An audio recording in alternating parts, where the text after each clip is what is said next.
ഇന്ന് നമ്മൾ കൊണ്ടുവന്നേക്കുന്ന ഒരു കോഡ് സെറ്റ് ആണ് കേട്ടോ. നമ്മൾ യൂഷ്വലി കൊണ്ടുവരുന്ന കോഡ് സെറ്റ് ഒന്നെങ്കിൽ പ്ലെയിൻ ആയിരിക്കും, അല്ലെങ്കിൽ പ്രിന്റഡ് ആയിട്ടുള്ള ഒരു കോഡ് സെറ്റ് ആയിരിക്കും. പക്ഷേ ഇന്ന് നമ്മൾ റെയർ ആയിട്ടുള്ള രീതിയിലാണ് കൊണ്ടുവന്നേക്കുന്നത്. പ്രിന്റഡ് വിത്ത് ഒരു പ്ലെയിൻ രീതിയിൽ വന്നിട്ടുള്ള ഒരു കോഡ് സെറ്റ് ആണ് കേട്ടോ. 2 ഡിഫറെൻറ്റ് ഷെയ്ഡ്സിലാണ് നമ്മൾ കൊണ്ടുവന്നേക്കുന്നത്. ഫസ്റ്റ് വൺ നല്ലൊരു ഡാർക്ക് മെറൂൺ ഷെയ്ഡിലാണ് വന്നേക്കുന്നത്.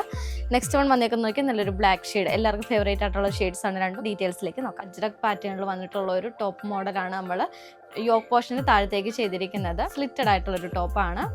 വിത്ത് ലൈനിങ്ങും അറ്റാച്ച്ഡ് ആയിട്ടാണ് വരുന്നത്. ടോപ്പിന്റെ ലെങ്ത് ഒരു 47 ലെങ്ത്തിലാണ് നമുക്ക് ടോപ്പ് വരുന്നത് കേട്ടോ. യോക്കിന്റെ പോർഷനിലേക്ക് നമ്മളൊരു റോ കോട്ടൺ ഫാബ്രിക് കൊടുത്തിരിക്കുന്നതിനാൽ ഒരു സിൽക്കി ഫിനിഷാണ് നമ്മൾ ആ ഒരു ഇതിൽ കിട്ടുന്നത് കേട്ടോ. വി നെക്കിലാണ് നമ്മൾ ഫിനിഷ് ചെയ്തിരിക്കുന്നത്. 3/4 സ്ലീവ്സ് ആണ്. സ്ലീവ്സിന്റെ എൻഡിൽ നമ്മളിങ്ങനെ അജ്രക് പ്രിന്റ് ആണ് നമ്മൾ ചെയ്തിരിക്കുന്നത്. ബോട്ടത്തിന്റെ റൈറ്റ് സൈഡിലായിട്ട് ഒരു പോക്കറ്റും കൂടെ അറ്റാച്ച് ചെയ്തിട്ടാണ് വരുന്നത്. ഒരു സ്ട്രൈപ്സ് പാറ്റേണിൽ വന്നിട്ടുള്ള ഒരു അജ്രക് പ്രിന്റ് ആണ് കൊടുത്തിരിക്കുന്നത്. സെക്കൻഡ് ഷെയ്ഡ് വരുന്നത് നല്ലൊരു ജെറ്റ് ബ്ലാക്ക് ഷെയ്ഡ് ആണ് കേട്ടോ. സെയിം പാറ്റേൺ തന്നെയാണ് വരുന്നത്. കളേഴ്സിൽ വരുന്ന ഡിഫറൻസ് മാത്രമേ ഉള്ളൂ കേട്ടോ. മീഡിയം ടു XXL സൈസസിലാണ് നമ്മൾ കൊണ്ടുവന്നിരിക്കുന്നത്. 945 ആണ് ഈ ഒരു അറ്റേൻ്റെ റേറ്റ് വരുന്നത്. അപ്പം മിസ് ചെയ്യാൻ നിങ്ങൾ വേഗം പർച്ചേസ് ചെയ്യുക. വെബ്സൈറ്റ് വഴിയോ വാട്സപ്പ് വഴിയോ നിങ്ങൾക്ക് പർച്ചേസ് ചെയ്യാൻ ഓപ്ഷനിലാണ്. വെബ്സൈറ്റ് വഴി പർച്ചേസ് ചെയ്യാനാണെങ്കിൽ നമ്മുടെ വീഡിയോയിൽ തന്നെ നമ്മൾ സെർച്ച് കോഡ് കൊടുത്തിട്ടുണ്ട്. സെർച്ച് കോഡ് യൂസ് ചെയ്തിട്ട് നിങ്ങൾക്ക് പർച്ചേസ് ചെയ്യാം കേട്ടോ. താങ്ക്